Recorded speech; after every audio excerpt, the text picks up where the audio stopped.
감히 회사 서버를 뒤지고 있었어? 차가운 목소리가 LA 근교 별장 2층에서 울려 퍼졌습니다. 그리고 닷새 후 지리산 깊은 계곡 어딘가에서 한 여자가 피투성이 채로 쓰러져 있었죠. 그녀를 발견한 남자는 순간 멈칫했습니다. 여자는 떨리는 목소리로 간신히 말을 꺼냈어요. 한 번만 도와주세요.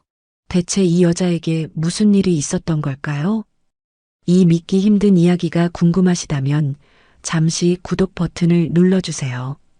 2007년 여름 LA 근교의 윌리엄스 가문 별장은 한여름밤의 열기만큼이나 무거운 공기로 가득했습니다. 별장 2층 서재에서는 컴퓨터 자판 두드리는 소리만이 고요함을 깨뜨리고 있었죠. 28살의 수연은 노트북 화면을 응시한 채 손가락을 멈추지 않았어요. 평소라면 절대 접근하지 않았을 아버지 회사의 비밀 서버, 그 깊숙한 곳에 숨겨진 파일들이 하나씩 화면에 떠오르고 있었습니다. 사실 수연은 이 집안에서 늘 투명인간 취급을 받아왔어요. 양딸이라는 신분, 그것도 한국에서 입양된 고아 출신이라는 꼬리표는 이 화려한 저택 안에서 그녀를 끊임없이 올감했죠. 오빠 데이빗은 그녀를 볼 때마다 입양아 주제라는 말을 입에 달고 살았고 아버지 로버트는 그저 자선사업의 증거물처럼 그녀를 대했습니다. 하지만 오늘만큼은 달랐어요. 오늘만큼은 수연이 이 집안의 진짜 주인이 될 수도 있는 순간이었으니까요. 클릭 한 번에 폴더가 열렸고 그 안에는 보린제 프로젝트 3단계라는 제목의 파일이 있었습니다. 수연의 손끝이 미세하게 떨렸죠. 보린제라는 단어가 주는 묘한 기시감, 어디선가 들어본 것 같은 그 이름은 그녀의 머릿속 깊은 곳을 자극했어요. 파일을 열자 표 수백 개가 쏟아져 나왔습니다. 이름, 나이, 성별, 투약 날짜, 부작용 기록까지 꼼꼼하게 정리된 데이터였죠. 그런데 이상했어요. 피험자들의 나이가 모두 5살에서 12살 사이였고 국정란에는 한결같이 대한민국 고아라고 적혀 있었습니다. 이게 대체 뭐야? 수연은 중얼거리며 화면을 내렸어요. 50명, 정확히 50명의 아이들이 목록에 올라와 있었고 그들 대부분의 상태란에는 사망 또는 위독이라는 빨간 글씨가 찍혀 있었습니다. 죽었거나 죽어가고 있다는 뜻이었죠. 수연의 심장이 미친 듯이 뛰기 시작했어요. 이건 단순한 임상실험 기록이 아니었습니다. 이건 학살의 기록이었죠. 더 충격적인 건 날짜였어요. 실험 시작일이 1998년 3월, 그러니까 지금으로부터 거의 20년 전이었습니다. 수연은 자신의 입양 서류를 떠올렸죠.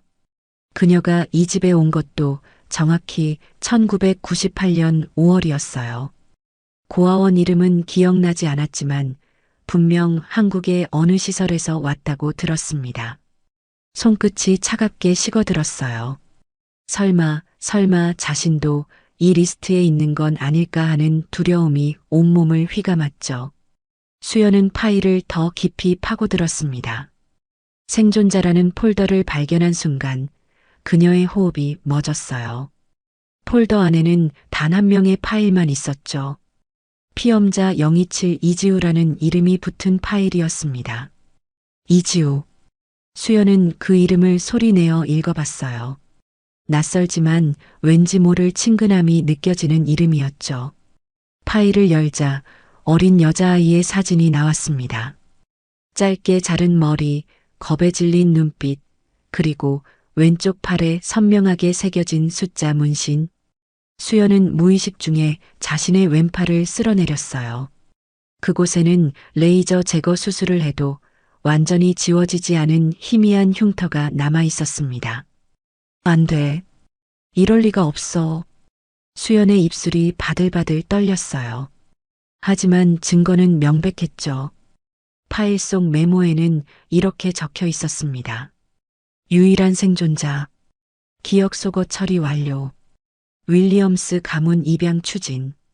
수연은 자신이 누구였는지, 어디서 왔는지, 그리고 왜 이 집에 오게 됐는지를 단 몇 줄의 문장으로 알게 된 거예요. 그녀는 실험의 피해자였고 동시에 증거인멸을 위해 입양된 도구였습니다. 손이 떨렸지만 수연은 저장 장치를 꺼내 파일을 복사하기 시작했어요. 진행률이 50%를 넘어설 때쯤 뒤에서 문이 벌컥 열리는 소리가 들렸습니다. 수연은 화들짝 놀라 뒤를 돌아봤죠. 거기에는 술 냄새를 풍기며 비틀거리는 오빠 데이빗이 서 있었어요. 그의 눈은 충혈되어 있었고 입가에는 비웃음이 걸려 있었습니다. 뭐 하는 거야, 너? 데이빗의 목소리는 평소보다 더 낮고 위협적이었어요. 수연은 재빨리 노트북을 덮으려 했지만 데이빗은 이미 방 안으로 성큼성큼 걸어 들어오고 있었죠. 서재에 왜 있어? 아빠가 절대 들어오지 말라고 했잖아. 그냥 책 좀 보려고. 수연은 최대한 침착하게 대답했지만 목소리가 떨리는 걸 숨길 수 없었어요. 데이빗은 코웃음을 쳤습니다. 책? 너 같은 게 무슨 책을 봐? 그는 수연의 노트북을 낚아채듯 집어들었죠. 화면에는 아직 파일 복사 중이라는 창이 떠 있었어요. 데이빗의 얼굴이 순식간에 굳어졌습니다. 쓸모없는 것이 감히 회사 서버를 뒤지고 있었어? 그의 목소리는 이제 분노로 가득 차 있었어요. 수연은 본능적으로 한 발짝 뒤로 물러났죠. 데이빗은 노트북을 내려다보며 화면을 스크롤했습니다. 보린제 프로젝트 파일들이 그의 눈앞에 펼쳐졌고 그의 표정은 점점 더 일그러졌어요. 이걸 봤구나. 내가 이걸 봤어. 데이빗은 중얼거리더니 갑자기 노트북을 바닥에 내동댕이 쳤습니다. 쩍하는 소리와 함께 액정이 산산조각 났죠. 수연은 비명을 삼키며 저장 장치를 주머니 속 깊이 밀어 넣었어요. 다행히 파일 복사는 끝난 상태였습니다. 오빠, 진정해. 나는 그냥. 수연이 말을 꺼내려는 순간 데이빗의 손바닥이 그녀의 뺨을 후려쳤어요. 따끔한 통증과 함께 입안에서 피맛이 느껴졌습니다. 수연은 비틀거리며 벽에 부딪혔죠. 입 닥쳐. 내가 뭘 안다고 함부로 건드려. 데이빗은 수연의 멱살을 잡아 끌었어요. 그의 눈빛은 완전히 제정신이 아니었습니다. 너 같은 건 우리 아버지 선심으로 밥이나 얻어먹고 사는 주제에 감히 회사 일에 코를 박아? 너 지금 내 주제를 모르는 거야? 수연의 눈에서 눈물이 주르륵 흘러내렸어요. 하지만 그건 아픔 때문이 아니었습니다. 분노였죠. 20년 동안 참아온 모든 모욕과 무시, 그리고 지금 눈앞에서 밝혀진 끔찍한 진실이 그녀의 가슴 속에서 불덩이처럼 타올랐어요. 데이빗은 수연을 밀쳐내며 부서진 노트북을 집어들었습니다. 이거 아빠한테 보고할 거야. 너 이제 끝났어. 데이빗이 문 쪽으로 걸어가려는 순간 수연은 재빨리 책상 위에 크리스털 문진을 집어들었어요. 그리고 주저없이 데이빗의 뒤통수를 향해 내리쳤습니다. 둔탁한 소리와 함께 데이빗이 비틀거렸죠. 으악! 데이빗은 뒤통수를 움켜쥐며 바닥에 무릎을 꿇었어요. 수연은 그 틈을 놓치지 않고 방문을 박차고 나갔습니다. 복도를 따라 미친 듯이 달렸죠. 뒤에서 데이빗의 고함 소리가 들려왔지만 수연은 멈추지 않았어요. 계단을 내려가고 현관문을 열고 차고로 달려갔습니다. 다행히 차 열쇠는 항상 선반 위에 걸려 있었죠. 수연은 고급 세단에 올라타 시동을 걸었어요. 엔진이 굉음을 내며 깨어났고 그녀는 엑셀을 힘껏 밟았습니다. 차는 자갈길을 미친 듯이 달려 별장을 빠져나갔죠. 백미러로 보니 데이빗이 현관 앞에서 무언가를 고함치고 있었지만 이미 너무 멀었어요. 수연은 핸들을 꽉 쥔 채 LA 공항 쪽으로 방향을 틀었습니다. 이제 끝내야 해. 이제 진짜 끝내야 해. 수연은 떨리는 목소리로 중얼거렸어요. 주머니 속 저장 장치가 뜨겁게 느껴졌습니다. 이 작은 장치 안에 50명 아이들의 목숨값이 들어 있었죠. 그리고 자신의 잃어버린 과거도 함께. 수연은 백미러로 멀어지는 별장을 마지막으로 바라봤어요. 다시는 돌아오지 않을 곳이었습니다. 그날 밤 수연은 LA 공항에서 인천행 비행기 표를 끊었어요. 한국, 그녀가 태어난 곳이자 모든 진실이 시작된 곳. 거기서 답을 찾아야 했습니다. 보린재 고아원이 어디 있는지, 그곳에서 무슨 일이 있었는지, 그리고 왜 자신만 살아남았는지. 비행기가 이륙하는 순간 수연은 창밖을 바라봤어요.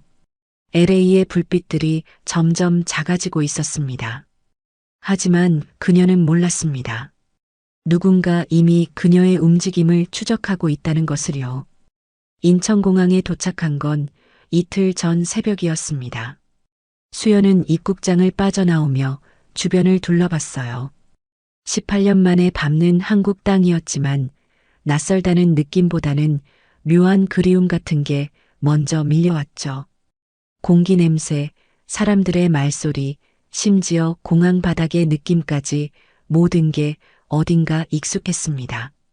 하지만 감상에 젖을 시간은 없었어요.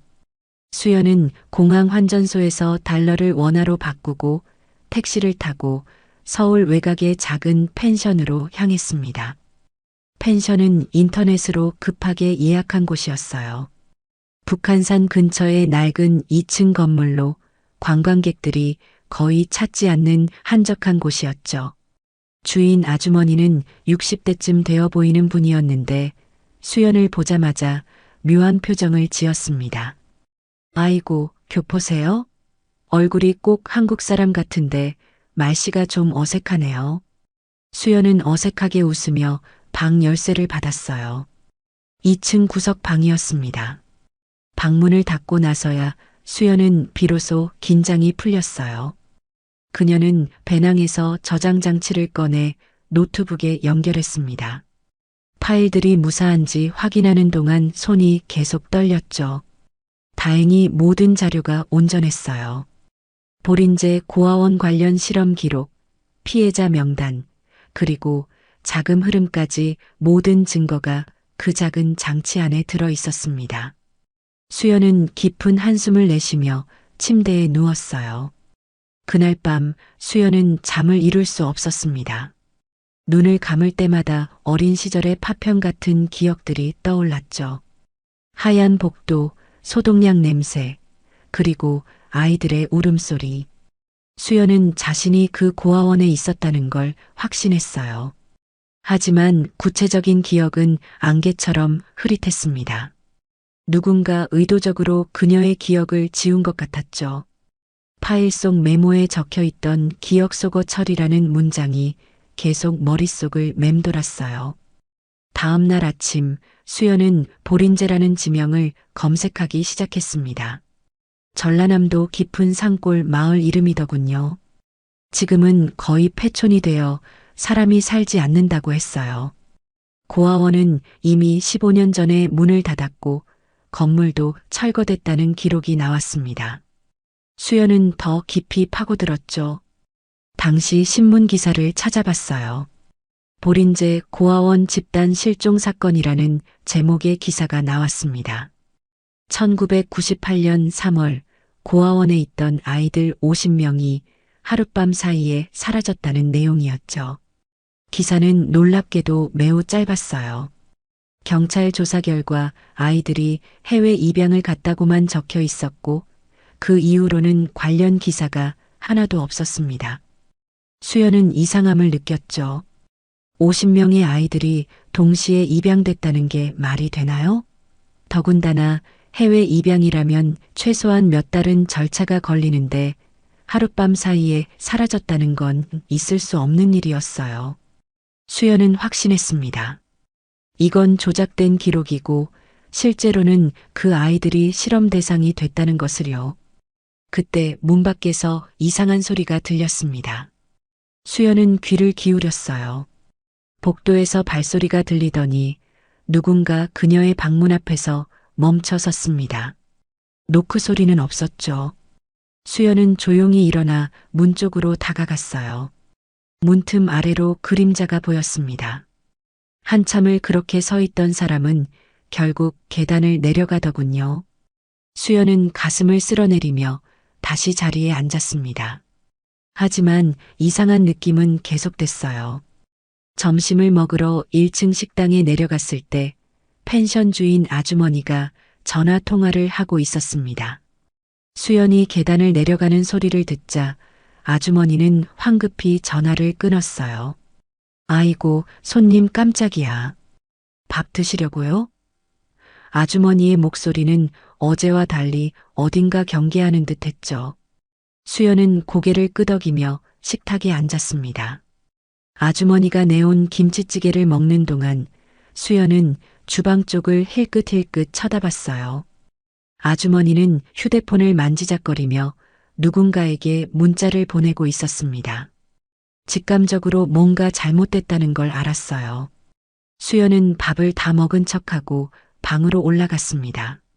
짐을 챙겨야 했죠. 노트북과 저장 장치를 배낭에 넣고 현금과 여권을 확인했어요.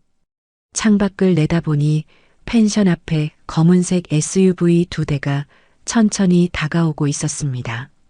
수연의 심장이 쿵쾅거렸죠. 그들이 벌써 찾아온 거예요. 수연은 뒷문으로 빠져나가기로 했습니다. 배낭을 메고 복도로 나왔는데 1층에서 남자들의 목소리가 들렸어요. 2층 끝방이라고 했죠? 미국식 영어 억양이었습니다. 수연은 숨을 죽이고 반대편 계단으로 향했어요. 다행히 펜션 뒤쪽에는 비상계단이 있었죠. 조심스럽게 계단을 내려가는데 위에서 방문이 벌컥 열리는 소리가 들렸습니다. 방이 비어 있습니다. 금방 나간 것 같은데요. 남자의 고함 소리가 들렸어요. 수연은 더 이상 망설이지 않고 뒤쪽 주차장으로 뛰어갔습니다. 마침 펜션 주인 아주머니의 낡은 소형차가 시동이 걸린 채로 서 있었어요. 열쇠는 꽂혀 있었죠. 수연은 차에 올라타 엑셀을 밟았습니다. 차가 덜컹거리며 출발했어요. 백미러로 보니 검은 옷을 입은 남자들이 뛰어나오고 있었습니다. 그들도 곧 차에 올라탔죠. 추격이 시작된 거예요. 수연은 북한산 방면 산길로 핸들을 틀었습니다. 좁은 산길이었지만 다른 선택지가 없었어요. 뒤따라오는 SUV는 점점 가까워졌고 수연의 낡은 경차는 속도를 낼 수가 없었습니다. 커브길을 돌 때마다 차체가 흔들렸어요. 수연은 이를 악물고 핸들을 꽉 잡았죠. 제발, 제발. 그녀는 중얼거리며 산길을 계속 올라갔습니다. 하지만 뒷차는 이미 몇 미터 뒤까지 따라붙었어요. 갑자기 쾅 하는 소리와 함께 뒷범퍼가 부딪혔습니다. 수연의 차가 휘청거렸죠. 이 미친 자식들. 수연은 비명을 질렀어요. 다시 한번 충격이 왔고 이번에는 차가 중심을 잃었습니다. 핸들을 아무리 돌려도 소용없었어요. 차는 가드레일을 들이받으며 도로 밖으로 튀어나갔죠. 순간 수연의 눈앞에 절벽이 보였습니다. 차는 공중으로 떠올랐다가 비탈을 따라 구르기 시작했어요. 유리창이 깨지는 소리, 차체가 으스러지는 소리, 그리고 수연의 비명이 뒤섞였습니다.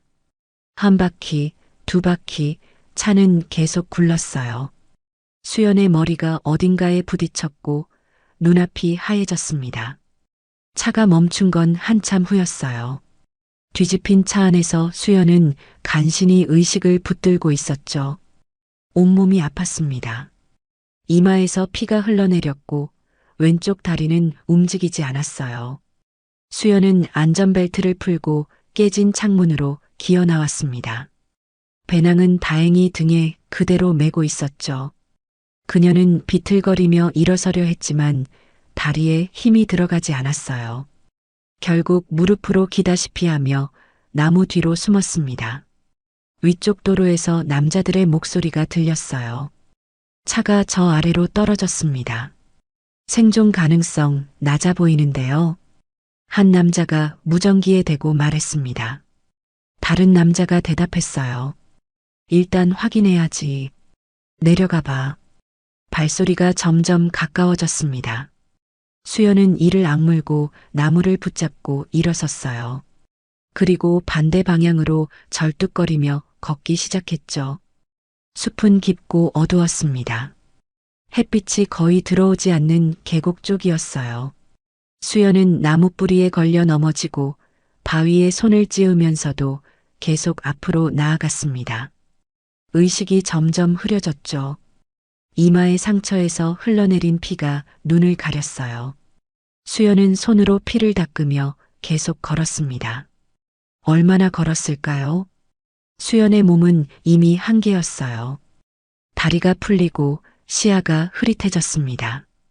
그녀는 결국 바위에 기대 주저앉았죠. 배낭을 끌어안고 거친 숨을 몰아쉬었어요. 안 돼. 여기서 죽으면 안 돼. 수연은 중얼거렸지만 몸은 말을 듣지 않았습니다. 의식이 희미해지는 순간 수연의 머릿속에 한 장면이 스쳤어요. 하얀 병실, 그리고 한 남자아이의 얼굴. 그 아이는 울고 있는 수연의 손을 꽉 잡으며 말했죠. 지우야, 울지 마. 오빠가 꼭 데리러 올게. 태준이 오빠. 그 이름이 수연의 입술에서 새어나왔습니다. 태준이. 오빠. 그리고 수연은 의식을 잃었어요. 계곡의 찬 바람이 그녀의 얼굴을 스쳤습니다. 새들의 지저귐 소리만이 고요함을 깨뜨리고 있었죠. 수연은 바위에 기댄 채 축 늘어져 있었어요. 그녀가 얼마나 그렇게 있었을까요? 해가 기울어 숲이 어둑어둑해질 무렵 멀리서 발소리가 들려왔습니다. 누군가 이쪽으로 오고 있었어요. 강태준은 그날도 어김없이 새벽 5시에 눈을 떴습니다. 지리산 자락의 작은 산장에서 지낸 지 벌써 일주일째였죠. 그는 등산 가이드라는 신분으로 이곳에 머물고 있었지만 실제 목적은 따로 있었어요. 북한 고위층 인사의 가족이 곧 이 지역으로 망명을 시도한다는 정보가 있었고 태준은 그들을 안전하게 보호하는 임무를 맡고 있었습니다. 국가정보원 해외공작팀 소속, 그게 그의 진짜 정체였죠.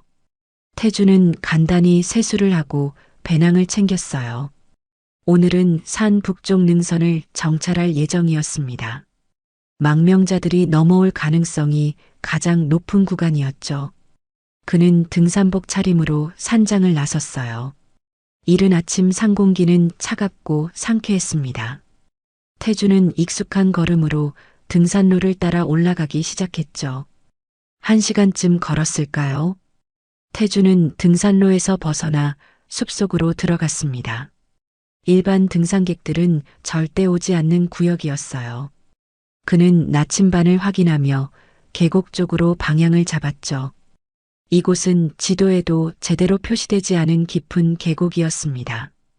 태준이 바위 사이를 지나가는데 이상한 게 눈에 띄었어요. 나무 몇 그루가 부러져 있었고 땅에는 무언가 끌린 듯한 흔적이 있었습니다. 태준은 본능적으로 경계태세를 취했어요. 혹시 야생동물의 흔적일까 생각했지만 뭔가 달랐죠. 그는 조심스럽게 흔적을 따라갔습니다. 100m쯤 더 들어가자 큰 바위 옆에 무언가 쓰러져 있는 게 보였어요.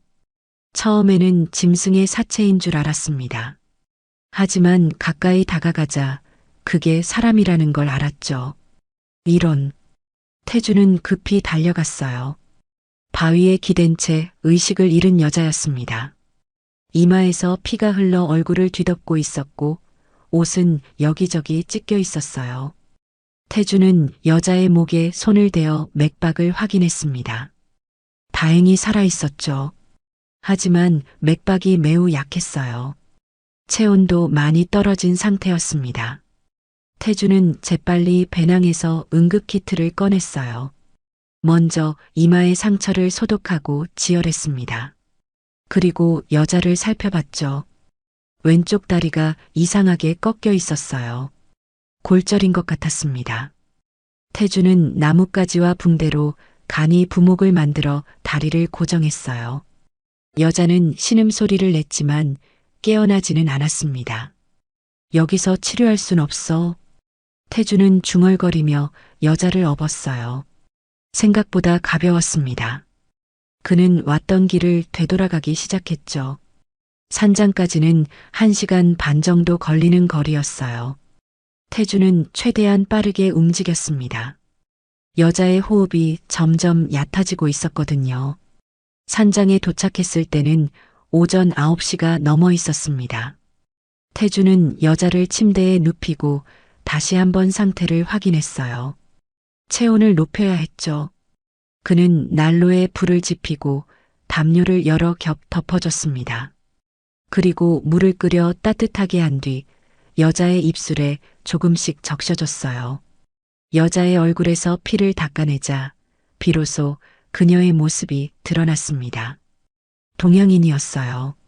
20대 후반쯤 되어 보이는 여자였죠. 피부는 창백했지만 이목구비가 뚜렷했습니다. 태주는 여자의 옷을 확인했어요. 미국 브랜드였습니다. 그리고 손목에는 비싼 시계가 차여 있었죠.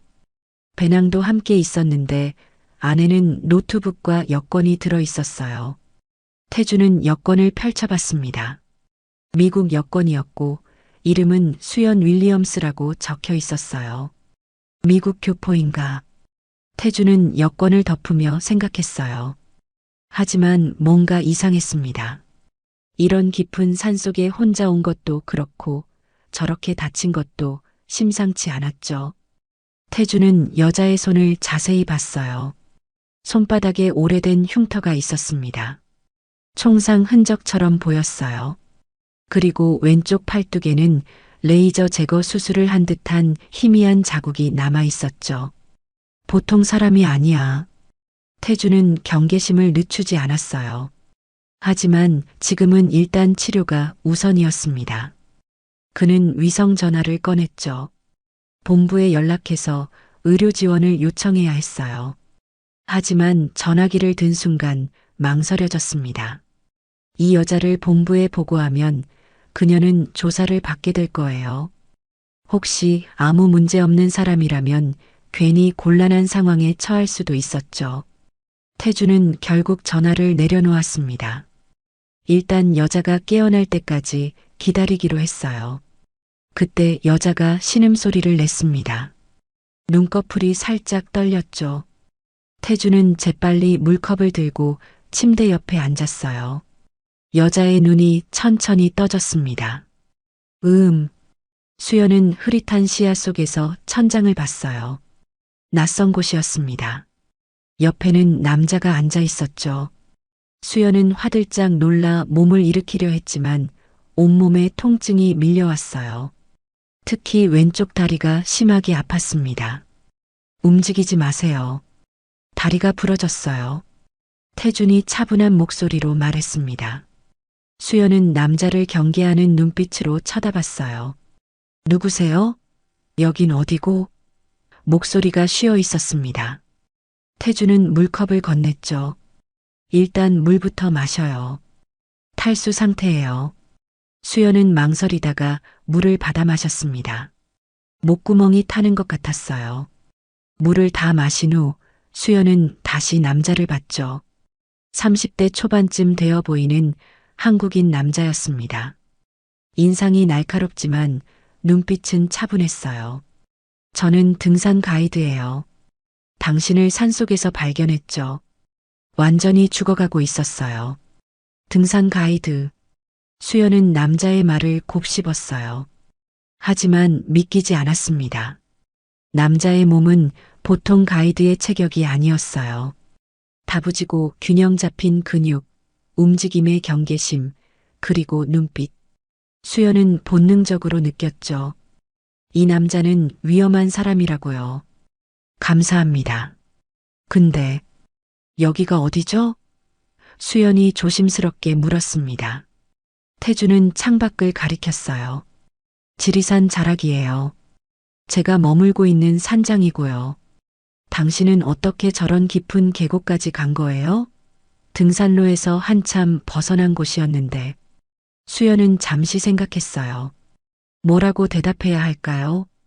진실을 말할 수는 없었습니다. 저 길을 잃었어요. 혼자 등산하다가. 태주는 수연의 눈을 가만히 들여다봤습니다. 거짓말이라는 걸 알았지만 굳이 따지지 않았어요. 혼자서 이 산을 처음 오시는 것 같은데 무모한 일이었네요. 수연은 고개를 돌렸습니다. 창밖으로 산이 보였어요. 아직도 추격자들이 자신을 찾고 있을까요? 수연은 배낭을 찾았습니다. 제 짐은요? 태준이 침대 옆을 가리켰어요. 거기 있어요. 걱정 마세요. 아무것도 안 건드렸어요. 수연은 안도의 한숨을 내쉬었습니다. 저장 장치가 무사하다면 다행이었어요.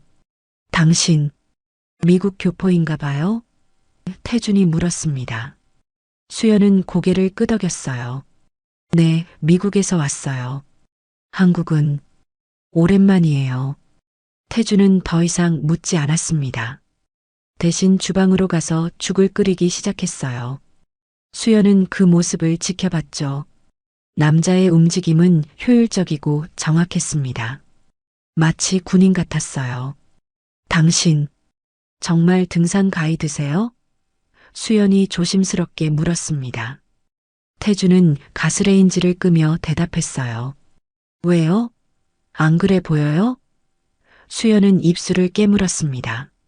아니, 그냥 궁금해서요. 태주는 죽을 그릇에 담아 가져왔어요. 일단 이거 먹어요. 체력 회복해야 해요. 수연은 죽을 받아 한 숟갈 떠먹었습니다. 따뜻했어요. 그리고 맛있었죠. 얼마나 오래 제대로 먹지 못했는지 몰랐습니다. 수연은 죽을 다 먹고 나서야 비로소 긴장이 조금 풀렸어요. 남자가 자신을 해칠 생각이었다면 진작했을 거예요. 이름이 뭐예요? 수연이 물었습니다. 강태준이요. 태준은 간단하게 대답했어요. 당신은? 수연은 잠시 망설였습니다. 수연이요. 그냥 수연이라고 불러주세요. 태준은 고개를 끄덕였죠. 알겠어요, 수연 씨. 근데 솔직히 말해줘야 할 게 있어요. 당신 다리 상태가 심각해요. 병원에 가야 해요. 수연은 고개를 저었습니다. 안 돼요. 병원은 안 돼요. 태준은 눈살을 찌푸렸어요. 왜요? 골절이에요. 제대로 치료 안 하면 평생 불편할 수도 있어요. 수연은 태준을 똑바로 쳐다봤습니다. 하루만 여기 숨겨주실 수 있나요? 제발이요. 태준은 수연의 눈을 봤어요. 그 눈에는 절박함이 가득했습니다. 그리고 두려움도 함께요. 누군가 그녀를 쫓고 있다는 걸 태준은 직감했죠. 무슨 일에 휘말린 거예요? 태준이 조심스럽게 물었습니다. 수연은 대답하지 않았어요. 그저 눈물만 글썽였죠. 태준은 한숨을 내쉬었습니다. 자신의 임무도 있었고 민간인을 함부로 개입시킬 수도 없었어요. 하지만 저 여자를 지금 당장 내보낼 수도 없는 노릇이었습니다. 알겠어요. 하루만 여기 있어요. 그 대신 내일은 무조건 병원 가는 거예요. 수연은 고개를 끄덕이며 작은 목소리로 말했어요. 감사합니다. 태준은 자리에서 일어났습니다. 창밖을 내다보며 생각에 잠겼어요. 이 여자는 대체 누구일까요? 그리고 무슨 일에 휘말린 걸까요? 손바닥에 총상 흔터, 팔뚝에 지워진 문신 자국, 그리고 저 절박한 눈빛. 평범한 교포가 아니라는 건 확실했습니다. 그날 밤 태주는 산장 밖을 순찰했어요. 혹시 누가 이 여자를 찾아올지도 모른다는 생각이 들었거든요. 다행히 아무도 없었습니다. 산장으로 돌아와 보니 수연은 침대에서 잠들어 있었어요. 태주는 그녀를 지켜보며 생각했죠. 내일 아침이 되면 이 여자를 어떻게 해야 할까? 그런데 그때 태준의 위성 전화에 메시지가 들어왔습니다. 본부에서 보낸 긴급 연락이었어요. 태준은 메시지를 읽고 표정이 굳어졌습니다. 미국 제약회사 관련 인물, 한국 잠입, 위험 인물로 분류, 발견 즉시 확보 요망, 그리고 첨부된 사진이 있었죠. 태준은 사진을 보고 천천히 고개를 돌려 침대 쪽을 봤습니다. 사진 속 인물은 바로 지금 자고 있는 수연이었어요. 태준은 위성 전화를 천천히 내려놓았습니다. 화면에 뜬 수연의 사진을 다시 한번 확인했어요. 틀림없었죠. 침대에서 자고 있는 여자가 바로 본부에서 찾고 있는 인물이었습니다. 태준은 조용히 한숨을 내쉬었어요. 임무는 명확했습니다. 즉시 본부에 연락해서 이 여자를 넘기는 것. 하지만 손은 전화기로 가지 않았죠. 태준은 창밖을 내다봤어요. 달빛이 산을 은은하게 비추고 있었습니다. 그는 수연을 다시 바라봤죠.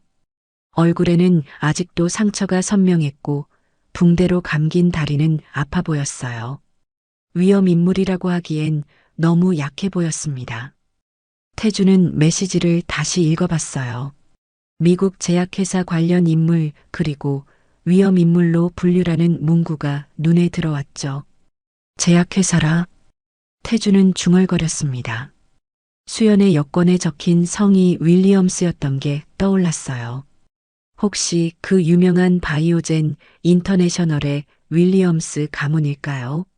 하지만 그렇다면 왜 저 여자가 한국의 깊은 산속까지 도망쳐 온 걸까요?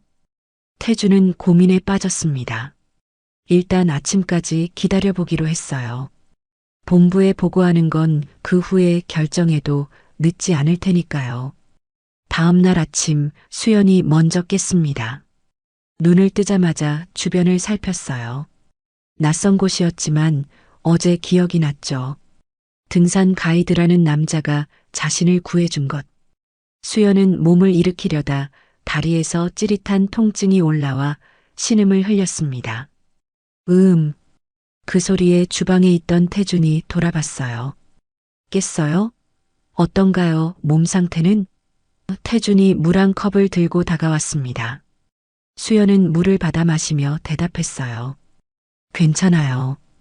어제보다는 나은 것 같아요. 하지만 얼굴은 여전히 창백했죠.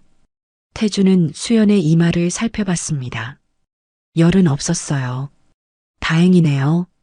감염은 안 된 것 같아요. 태준은 간단한 아침을 준비했어요. 밥과 된장찌개, 그리고 김치였습니다. 수연은 침대에 앉아 밥을 받아들었죠. 감사합니다. 이렇게까지 해주시다니. 태준은 자신도 밥을 떠서 맞은편에 앉았어요. 괜찮아요. 근데 솔직히 물어봐도 될까요? 수연은 숟가락을 든 채 태준을 봤습니다. 태준은 조심스럽게 말을 이었어요. 어제 당신이 발견된 곳은 정말 깊은 산속이었어요. 일반 등산객이 갈 수 있는 곳이 아니죠. 그리고 당신 상처도 단순한 산악사고처럼 보이지 않아요. 누가 당신을 쫓고 있나요? 수연의 손이 미세하게 떨렸어요. 하지만 곧 태어난 척했죠. 무슨 말씀이신지. 저는 정말 길을 잃은 거예요. 태주는 수연의 눈을 가만히 들여다봤습니다.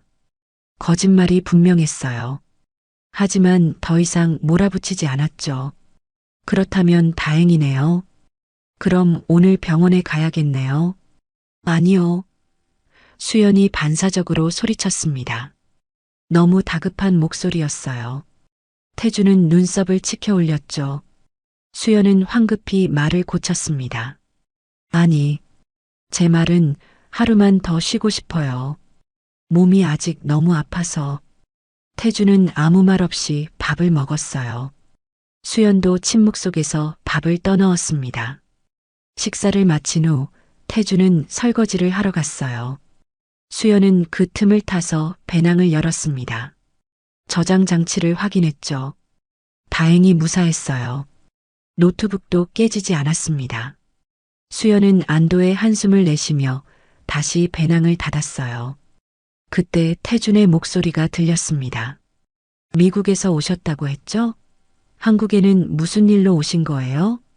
태준이 물었어요. 수연은 잠시 망설이다 대답했습니다. 저, 사실 한국에서 태어났어요. 어렸을 때 미국으로 입양됐죠. 그래서 한국이 궁금해서 왔어요. 이건 거짓말은 아니었습니다.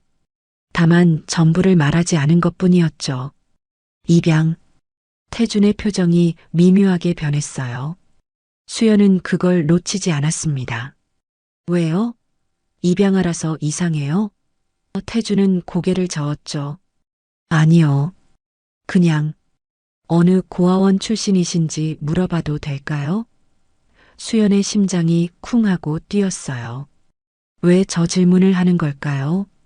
저도 잘 몰라요. 기억이 별로 없어서. 수연은 조심스럽게 대답했습니다. 태준은 더 이상 묻지 않았어요. 하지만 그의 눈빛에는 뭔가 복잡한 감정이 서려 있었죠. 수연은 불안해졌습니다. 이 남자가 뭔가 알고 있는 걸까요? 오전이 지나고 점심 무렵이 됐어요. 태준은 밖에 나가 주변을 둘러보고 오겠다고 했습니다. 혹시 모르니까 문 잠그고 있어요. 누가 와도 절대 열지 마세요. 그의 말투가 평소보다 진지했어요. 수연은 고개를 끄덕였죠. 태준이 산장을 나간 후 수연은 창문으로 그의 뒷모습을 지켜봤습니다. 태준은 숲속으로 사라졌어요. 하지만 그가 간 곳은 단순한 산책로가 아니었습니다. 어제 수연을 발견한 계곡 쪽으로 향했죠. 태준은 조심스럽게 주변을 살폈어요. 혹시 수연을 쫓던 사람들이 아직 근처에 있을지도 모른다는 생각이 들었거든요. 계곡에 도착하자 태준의 예상은 맞아떨어졌습니다. 나무 사이로 2명의 남자가 보였어요. 검은 옷을 입고 무전기로 통신하고 있었죠. 태준은 나무 뒤에 숨어 그들의 대화를 엿들었습니다. 이 근처 어딘가에 있을 거야. 차에서 많이 멀어지지 못했을 거라고. 남자가 영어로 말했어요. 본부에서는 뭐래? 다른 남자가 물었습니다. 무조건 찾아내래. 저장 장치를 회수하는 게 최우선이고 여자는 처리하래. 처리라는 단어에 태준의 표정이 굳어졌어요. 이 사람들은 수연을 죽이려고 하는 겁니다. 태준은 조용히 자리를 뜨려고 했어요. 하지만 발밑에 나뭇가지를 밟고 말았죠. 우두둑 하는 소리가 숲에 울려 퍼졌습니다. 남자들이 재빨리 이쪽을 봤어요. 거기 누구야? 한 명이 총을 꺼내 들었습니다. 태준은 순식간에 판단했어요. 도망칠 수는 없었습니다. 그들이 산장을 찾아낼 위험이 있었죠. 태준은 손을 들고 나무 뒤에서 걸어 나왔습니다. 저기요, 깜짝이야. 여기서 뭐 하시는 거예요? 태준은 일부러 당황한 척했어요. 등산객처럼 보이려고요. 남자들이 총을 내리며 다가왔습니다. 당신 누구요? 태준은 어색하게 웃으며 대답했어요. 저는 이 근처 산장에서 일하는 가이드예요. 손님 찾으러 나왔는데. 남자들은 서로 눈빛을 교환했죠. 혹시 이 근처에서 여자 한 명 본 적 있어요? 한 남자가 수연의 사진을 보여줬습니다. 태준은 사진을 보는 척하며 고개를 저었어요. 못 봤는데요. 무슨 일이라도 있나요? 남자는 사진을 도로 주머니에 넣으며 말했습니다. 우리 일행이 실종돼서요. 혹시 보면 연락 좀 해주세요. 그는 명함을 건넸어요. 태준은 명함을 받아들며 고개를 끄덕였죠. 알겠습니다. 근데 여기는 위험한 지역이에요. 조심하셔야 해요. 남자들은 더 이상 태준에게 관심을 보이지 않았습니다. 그들은 다시 숲속으로 들어갔어요. 태준은 그들이 완전히 사라질 때까지 기다렸죠. 그리고 재빨리 산장으로 돌아왔습니다. 숨이 차올랐어요. 심장이 빠르게 뛰었죠. 산장에 들어서자마자 태주는 문을 잠갔습니다. 수연이 침대에서 놀란 눈으로 그를 봤어요. 무슨 일이에요? 얼굴이 안 좋으신데. 태주는 물을 한 컵 마시고 나서 수연 앞에 섰습니다. 그의 눈빛이 달라져 있었어요. 더 이상 친절한 가이드의 눈빛이 아니었죠. 솔직히 말해요. 당신 대체 누구예요? 태준의 목소리는 낮고 단호했습니다.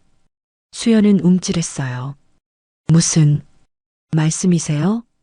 태준은 한 걸음 더 다가갔습니다. 방금 산에서 당신 찾는 사람들 봤어요. 무장한 남자들이요. 그들은 당신을 죽이려고 해요. 수연의 얼굴에서 핏기가 사라졌습니다. 그 사람들이 여기까지. 태주는 수연의 어깨를 잡았어요. 지금 당신한테는 두 가지 선택지가 있어요. 하나는 나한테 진실을 말하는 것. 다른 하나는 내가 당신을 경찰에 넘기는 거예요. 선택하세요. 수연은 태준의 눈을 똑바로 쳐다봤습니다. 그 눈빛에는 더 이상 거짓이 없었어요. 그저 두려움과 절박함만이 가득했죠. 알겠어요. 말할게요. 하지만 당신도 위험해질 거예요. 그래도 들을 거예요? 태주는 잠시 생각하다 고개를 끄덕였습니다. 말해보세요. 수연은 깊은 한숨을 내쉬었어요. 그리고 천천히 입을 열었습니다. 저는 바이오젠 인터내셔널 회장의 양딸이에요. 아니, 양딸이었죠. 그 회사가 18년 전 한국에서 저지른 범죄를 알게 됐어요. 고아원 아이들을 대상으로 불법 신약 실험을 한 거예요. 50명의 아이들이 죽었어요. 그리고 저는 그중 유일하게 살아남은 아이였어요. 태준의 얼굴이 굳어졌습니다. 고아원. 어느 고아원이죠? 수연은 떨리는 목소리로 대답했어요. 보린제 고아원이요. 전라남도에 있었던.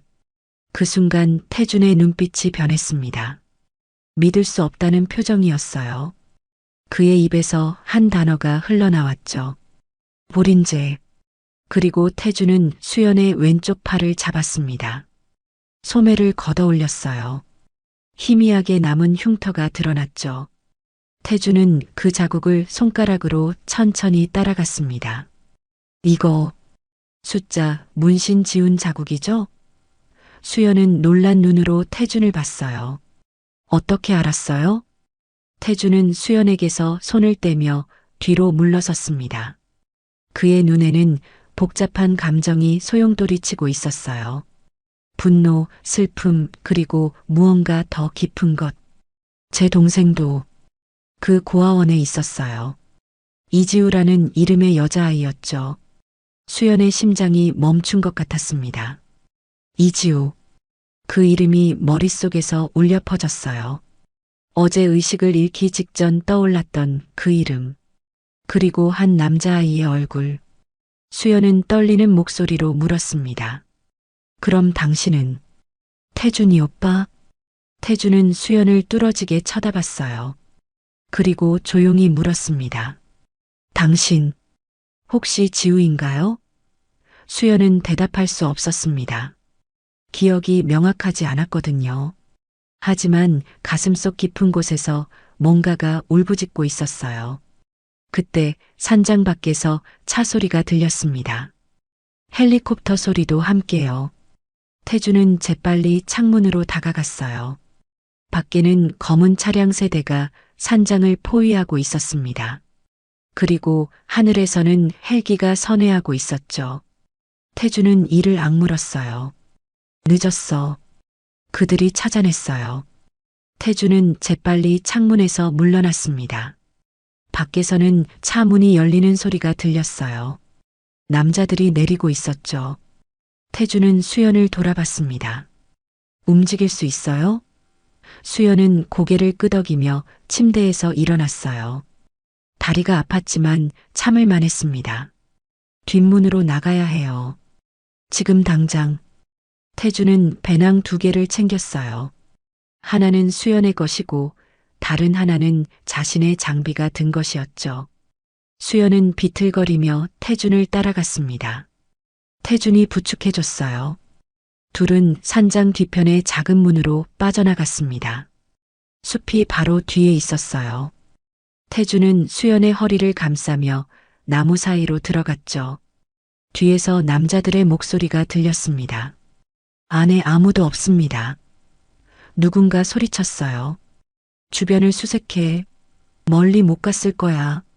태준은 수연을 더 깊은 숲속으로 이끌었습니다. 한참을 걷다가 태준은 큰 바위 뒤에 멈춰 섰어요. 둘은 숨을 고르며 주저앉았죠.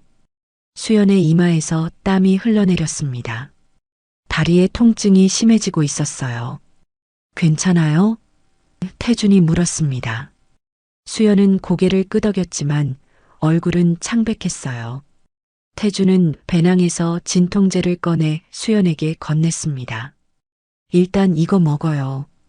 계속 움직여야 해요. 수연은 약을 삼키며 태준을 봤어요. 당신, 정말 등산 가이드예요? 태준은 잠시 망설이다 고개를 저었습니다. 아니요. 국가정보원 요원이에요. 수연은 놀라지 않았어요. 어쩌면 이미 짐작하고 있었을지도 모르죠. 그럼 저를 왜 도와주는 거예요? 본부에 넘기면 되잖아요. 태준은 수연의 눈을 똑바로 쳐다봤습니다. 당신이 지우일 수도 있으니까요. 제 동생일 수도 있다는데 어떻게 넘겨요? 수연은 목이 메었어요. 이 남자는 18년 동안 동생을 찾아왔던 겁니다. 그리고 지금 자신이 그 동생일지도 모른다는 희망에 위험을 무릅쓰고 있었죠. 미안해요. 기억이 잘 안 나요. 어렸을 때 일들이. 태준은 고개를 저었습니다. 괜찮아요. 일단 여기서 벗어나는 게 먼저예요. 태준은 위성 전화를 꺼냈어요. 신호가 잡혔습니다. 하지만 누구에게 연락해야 할까요? 본부에 연락하면 수연은 체포될 거예요. 태준은 잠시 고민하다 전화기를 도로 넣었습니다. 일단 안전한 곳으로 이동해야 해요. 제가 아는 곳이 있어요. 둘은 다시 걷기 시작했습니다. 태준이 수연을 부축하며 산길을 내려갔어요. 1시간쯤 걸었을까요? 작은 계곡이 나왔습니다. 물소리가 들렸어요. 태준은 주변을 살피더니 바위 뒤편의 작은 동굴을 가리켰습니다. 저기서 잠깐 쉬어가요. 동굴은 좁았지만 비와 바람을 피할 수 있었어요. 태준은 수연을 앉히고 다리 상태를 확인했습니다. 부목이 풀어져 있었죠. 태준은 다시 단단히 고정했어요. 수연은 아픔을 참으며 이를 악물었습니다. 이제 어떻게 할 거예요? 수연이 물었어요. 태준은 배낭에서 노트북을 꺼냈습니다. 수연의 배낭에 들어있던 것이었죠. 당신이 찾은 증거, 그게 저장 장치에 있다고 했죠? 보여줄 수 있어요? 수연은 망설였습니다. 하지만 이제 숨길 이유가 없었어요. 저장 장치를 꺼내 노트북에 연결했죠. 파일들이 화면에 떠올랐습니다. 태준은 하나씩 열어봤어요. 보린제 프로젝트 3단계, 피험자 명단, 실험 기록. 그의 손이 떨리기 시작했습니다. 이게 진짜였구나. 태준의 목소리가 갈라졌어요.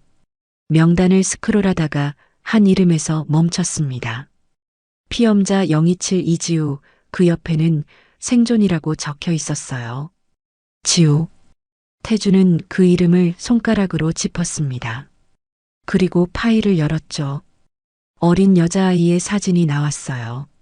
짧은 머리에 겁먹은 얼굴, 왼쪽 팔에는 숫자 027이 새겨져 있었습니다. 태준의 눈에서 눈물이 주르륵 흘러내렸어요. 지우야, 내 동생. 수연은 그 사진을 봤습니다. 낯설지만 동시에 너무나 익숙한 얼굴이었어요. 마치 거울을 보는 것 같았죠. 수연은 자신의 왼팔을 쓸어내렸습니다. 희미한 흉터가 있는 바로 그 자리에 예전엔 숫자가 새겨져 있었던 거예요. 이게 저인가요? 태주는 수연을 돌아봤습니다. 눈물로 범벅이 된 얼굴로 수연을 꼭 안았어요. 지우야, 정말 내가 맞구나. 오빠가 늦어서 미안해. 정말 미안해. 태준의 목소리는 오열로 가득했습니다. 수연도 모르게 눈물이 쏟아졌어요. 왜 우는지도 몰랐습니다. 하지만 가슴속 깊은 곳에서 무언가가 터져나오고 있었죠. 한참을 그렇게 있다가 태준이 먼저 몸을 떼었습니다. 눈물을 닦으며 다시 파일을 봤어요. 이 자료를 세상에 공개해야 해요. 그래야 당신도 안전해지고 그 사람들도 처벌받을 수 있어요. 수연은 고개를 끄덕였습니다. 어떻게요? 저를 찾는 사람들이 사방에 있는데. 태주는 생각에 잠겼습니다. 언론사에 넘기는 건 위험해요. 그들의 영향력이 얼마나 큰지 몰라요. 차라리 태주는 위성전화를 다시 꺼냈어요. 제가 아는 사람이 있어요. 국제 엠네스티에서 일하는 변호사인데 이런 사건을 다루는 전문가죠. 그 사람한테 연락해 볼게요. 태주는 전화를 걸었습니다. 몇 번의 신호음 후 누군가 받았어요. 여보세요, 김 변호사님? 저 강태준입니다. 급한 일이 있어서 연락드렸어요. 태준은 조용히 상황을 설명했습니다. 미국 제약회사의 불법 실험, 고아원 아이들, 그리고 증거 자료까지. 전화 너머에서 놀란 목소리가 들렸어요. 알겠습니다. 일단 자료를 저한테 보내주세요. 그리고 안전한 곳으로 이동하세요. 제가 미국 대사관과 연락해 볼게요. 김 변호사의 목소리는 침착했습니다. 태주는 고맙다는 말을 하고 전화를 끊었어요. 수연에게 돌아와 말했죠. 일단 자료를 전송하고 서울로 가야 해요. 거기서 김 변호사님이 도와주실 거예요. 수연은 불안한 표정을 지었습니다. 그 사람들이 계속 쫓아올 텐데. 태주는 수연의 손을 잡았어요. 걱정 마요. 내가 지킬게요. 이번엔 절대 놓치지 않을 거예요. 그의 눈빛은 확고했습니다. 수연은 그 눈빛에서 믿음을 느꼈어요. 태주는 노트북을 켜고 자료를 암호화해서 김 변호사에게 전송하기 시작했습니다. 산속이라 인터넷 속도가 느렸어요. 진행률이 천천히 올라갔죠. 50%, 60%. 태주는 조바심을 내며 화면을 지켜봤습니다. 그때 동굴 밖에서 인기척이 들렸어요. 태주는 재빨리 노트북을 닫고 수연에게 신호를 보냈습니다. 조용히 하라는 뜻이었죠. 둘은 숨을 죽였어요. 발소리가 점점 가까워졌습니다. 한 명이 아니었어요. 최소 3명 이상이었죠. 이 근처를 수색하라고 했어. 동굴도 확인해봐. 남자의 목소리가 들렸습니다. 태주는 배낭에서 무언가를 꺼냈어요. 작은 권총이었습니다. 수연은 놀란 눈으로 태준을 봤죠. 태준은 조용히 수연을 자기 뒤로 숨겼습니다. 발소리가 동굴 입구까지 왔어요. 한 남자가 고개를 들이밀었습니다. 손전등 불빛이 동굴 안을 비췄죠. 태주는 순간적으로 남자의 손목을 잡아 비틀었어요.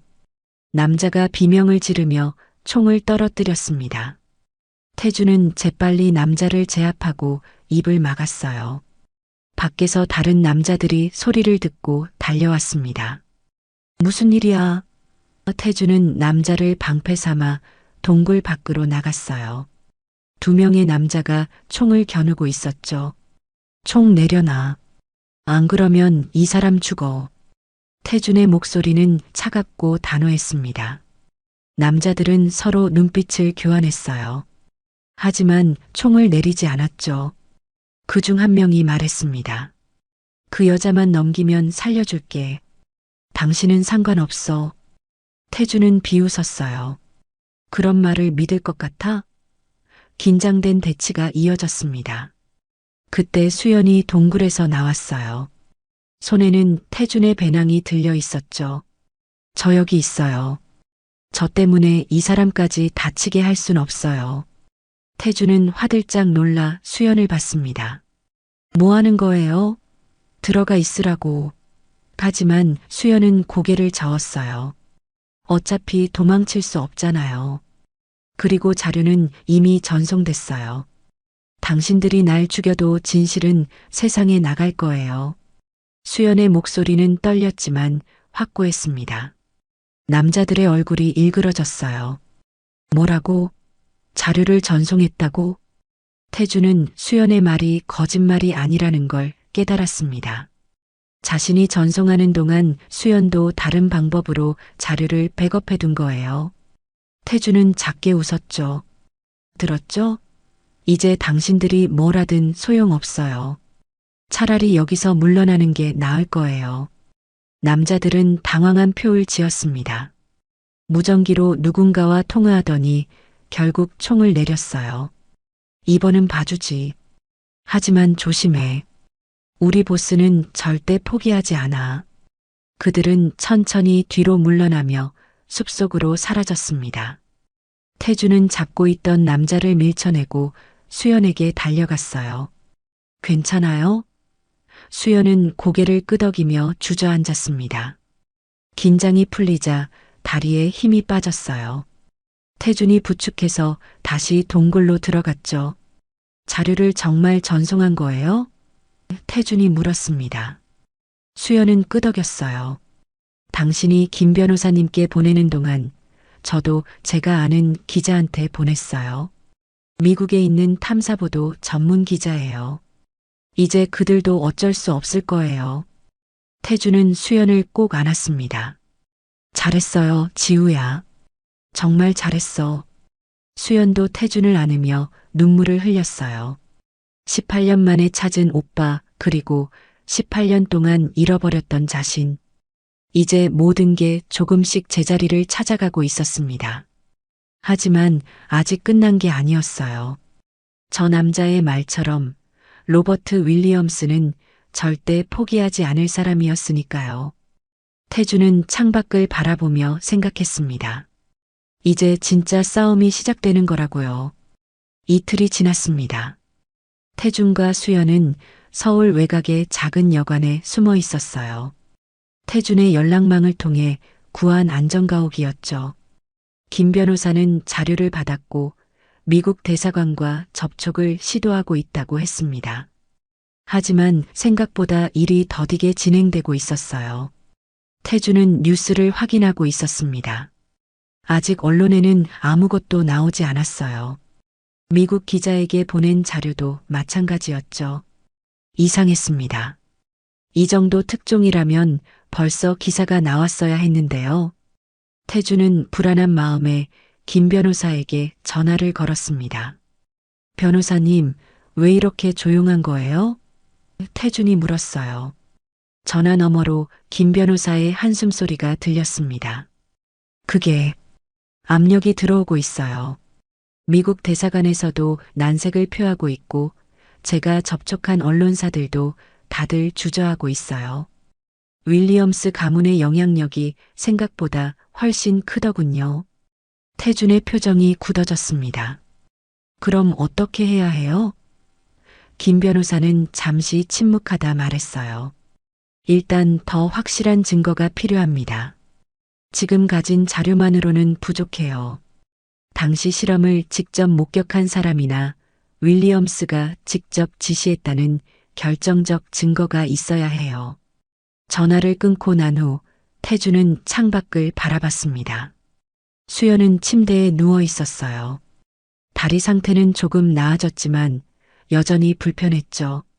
태준은 수연에게 다가가 앉았습니다. 변호사님 말로는 증거가 더 필요하대요. 당시 실험 현장에 있었던 사람이나 더 직접적인 증거가. 수연은 천장을 바라보며 말했어요. 그런 건 없어요. 다들 죽었거나 입을 다물었을 거예요. 로버트가 그냥 둘 리 없죠. 태준은 수연의 손을 잡았습니다. 그래도 방법이 있을 거예요. 포기하지 마요. 수연은 태준을 돌아봤어요. 그리고 천천히 입을 열었습니다. 오빠, 사실 내가 숨긴 게 하나 더 있어요. 태주는 눈썹을 치켜 올렸죠. 뭔데요? 수연은 깊은 한숨을 내쉬었습니다. 나, 사실 우연히 그 자료를 찾은 게 아니에요. 태주는 수연을 뚫어지게 쳐다봤어요. 무슨 말이에요? 수연은 천천히 몸을 일으켰습니다. 18년 전 내가 윌리엄스 가문에 입양된 건 우연이 아니었어요. 로버트가 의도적으로 날 데려간 거예요. 유일한 생존자였으니까 증거를 없애기 위해서였죠. 태준의 얼굴이 굳어졌습니다. 그럼 수연은 고개를 끄덕였어요. 맞아요. 난 처음부터 알고 있었어요. 내가 누구였는지, 무슨 일을 겪었는지, 기억 속어 처리를 했다고 파일에 적혀 있었지만 그건 완벽하지 않았어요. 12살쯤 됐을 때 기억이 조금씩 돌아오기 시작했죠. 태주는 믿을 수 없다는 표정이었어요. 그럼 그동안 계속 알면서도 참고 산 거예요? 수연의 눈에서 눈물이 흘러내렸습니다. 어쩔 수 없었어요. 말하면 죽을 테니까. 아니, 죽는 건 괜찮았어요. 하지만 복수도 못하고 죽을 순 없었죠. 그래서 참았어요. 18년 동안 기회를 기다렸어요. 태주는 충격에 말을 잇지 못했습니다. 수연은 계속 말했어요. 난 일부러 무능한 척했어요. 공부도 대충 하고 친구도 안 사귀고 그저 투명인간처럼 살았죠. 로버트와 데이빗이 날 무시하게 만들었어요. 그래야 경계를 풀 테니까.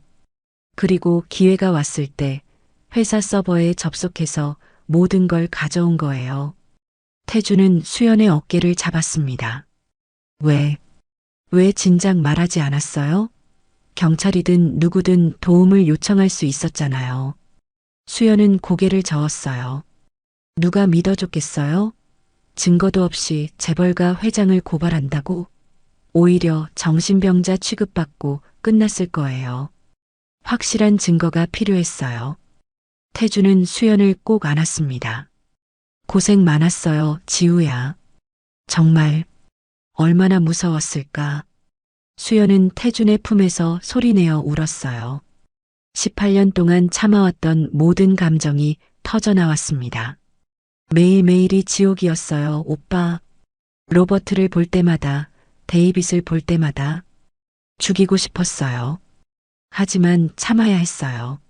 한참을 울고 난 후 수연은 진정했습니다. 태준이 물었어요. 그럼 더 있어요? 당신이 가진 증거가? 수연은 고개를 끄덕였습니다. 있어요. 하지만 그건 한국에 있어요. 태준은 눈을 크게 떴죠. 한국에? 수연은 천천히 설명했습니다. 실험이 진행되던 당시 책임 연구원이 한국인이었어요. 차민준이라는 사람이었죠. 그 사람이 모든 실험을 총괄했어요. 로버트의 지시를 받아서요. 그런데 그 사람 10년 전에 양심의 가책을 이기지 못하고 자살했대요. 태주는 귀를 기울였습니다. 수연이 이어서 말했어요. 하지만 죽기 전에 일기를 남겼어요. 모든 진실을 기록한 일기를요. 그리고 그걸 아내에게 남겼다고 하더군요. 만약 그 일기를 찾을 수 있다면 결정적인 증거가 될 거예요. 태주는 고개를 끄덕였습니다. 그 아내는 지금 어디 있어요? 수연은 배낭에서 작은 수첩을 꺼냈어요. 여기 주소가 있어요. 대전에 살고 있대요. 차민준의 미망인 이순희 씨. 난 원래 한국에 온 진짜 이유가 그거였어요. 그 일기를 찾으려고. 태주는 수첩을 받아들었습니다. 그럼 지금 가야겠네요. 대전으로. 수연은 불안한 표정을 지었어요. 하지만 로버트도 그 일기에 대해 알고 있을 거예요. 이미 누군가를 보냈을지도 몰라요. 태주는 결연한 표정을 지었습니다. 그래도 가야죠. 다른 방법이 없어요. 그날 밤 둘은 대전으로 가기 위한 준비를 했습니다. 태주는 옛 동료에게 연락해서 차량을 구했어요. 신분이 노출되지 않도록 조심해야 했죠. 수연은 가발과 선글라스로 변장했습니다. 둘은 새벽에 출발하기로 했어요. 하지만 그때 여관 밖에서 이상한 소리가 들렸습니다. 태주는 재빨리 불을 끄고 창문으로 다가갔어요. 밖에는 검은 승용차 한 대가 서 있었습니다. 차에서 2명의 남자가 내렸죠. 태주는 이를 악물었어요. 또 찾아왔어. 수연은 배낭을 챙기며 물었습니다. 어떻게 알았을까요? 태준도 의아했어요. 위치를 아는 사람은 김 변호사뿐이었는데 설마. 태주는 휴대폰을 확인했습니다. 위치 추적 앱이 몰래 설치되어 있었어요. 젠장, 본부에서 날 추적하고 있었어. 수연은 놀란 눈으로 태준을 봤습니다. 본부에서요? 그럼. 태준은 고개를 끄덕였어요. 한국 정부도 이 사건을 덮으려고 하는 것 같아요. 아마 당시 뇌물을 받은 고위층이 있었던 모양이에요. 수연은 절망적인 표정을 지었죠. 그럼 우리한텐 아무도 없는 거잖아요. 태주는 수연의 손을 꼭 잡았습니다. 아니요. 우리한텐 서로가 있어요. 그리고 진실이 있죠. 그걸로 충분해요. 태주는 창문을 열고 밖을 확인했습니다. 뒷골목으로 빠져나갈 수 있을 것 같았어요. 지금 나가요. 조용히. 둘은 여관 뒷문으로 빠져나갔습니다. 다행히 뒤쪽은 감시가 없었어요. 태주는 수연을 부축하며 골목을 따라 달렸죠. 뒤에서 남자들이 방문을 부수는 소리가 들렸습니다. 비어 있습니다. 누군가 소리쳤어요. 태준과 수연은 큰 길로 나왔습니다. 택시를 잡아타고 서울역으로 향했어요. 대전까지 기차로 가요. 차는 너무 위험해요. 수연은 고개를 끄덕였습니다. 택시가 출발하자 수연은 뒤를 돌아봤어요. 검은 차가 여관 앞에 서 있었지만 그들을 쫓아오지는 않았습니다. 서울역에 도착해서 표를 끊었어요. 다행히 새벽 첫 차가 있었습니다. 둘은 대합실에서 기차를 기다렸죠. 태준은 계속 주변을 경계했습니다. 수연은 피곤한 듯 태준의 어깨에 기댔어요. 오빠, 우리 이길 수 있을까요? 태준은 수연의 머리를 쓰다듬었습니다. 이겨야죠. 안 그러면 지우를 포함해서 그 아이들이 억울하게 죽은 게 되잖아요. 그럴 순 없어요. 수연은 작게 웃었어요. 고마워요, 오빠. 날 믿어줘서. 기차가 도착했습니다. 둘은 객차에 올라탔어요. 다행히 사람이 많지 않았습니다. 태주는 맨 뒷칸 구석자리에 앉았죠. 창밖으로 동이 트고 있었습니다. 기차가 천천히 출발했어요. 수연은 창밖을 바라보며 중얼거렸습니다. 차민준 박사의 일기. 그게 정말 있을까요? 태주는 확신에 찬 목소리로 대답했어요. 있을 거예요. 양심이 있는 사람이라면 진실을 남겼을 거예요. 수연은 고개를 끄덕이며 눈을 감았습니다. 기차는 대전을 향해 달려갔습니다. 하지만 둘은 몰랐어요. 그들이 찾아갈 이순희 씨의 집에 이미 누군가 먼저 도착해 있다는 것을요. 그리고 그 사람은 태준과 수연보다 훨씬 더 위험한 존재였습니다. 바로 태준의 상관, 국정원 팀장이었죠. 기차는 2시간 만에 대전역에 도착했습니다. 태준과 수연은 역 앞에서 택시를 탔어요. 주소를 보여주며 운전기사에게 말했죠. 여기로 가주세요. 차는 시내를 벗어나 주택가로 향했습니다. 오래된 단독주택들이 늘어선 조용한 동네였어요. 이순희 씨의 집은 골목 안쪽에 있었습니다. 작은 2층 주택이었죠. 대문 앞에서 태주는 잠시 멈칫했어요. 뭔가 이상한 느낌이 들었습니다. 너무 조용했어요. 새소리조차 들리지 않았죠. 태주는 수연에게 조용히 하라는 신호를 보냈습니다.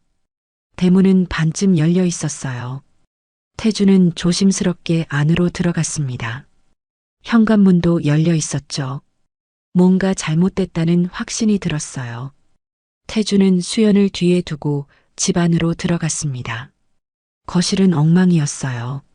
서랍이 뒤집혀 있고 책들이 바닥에 널브러져 있었죠. 누가 먼저 왔어? 태주는 중얼거렸습니다. 부엌 쪽으로 가니 더 큰 충격이 기다리고 있었어요. 바닥에 여자가 쓰러져 있었습니다. 60대쯤 되어 보이는 분이었죠. 태주는 재빨리 다가가 맥박을 확인했어요. 다행히 살아 있었습니다.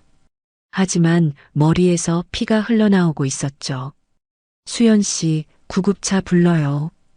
태준이 소리쳤습니다.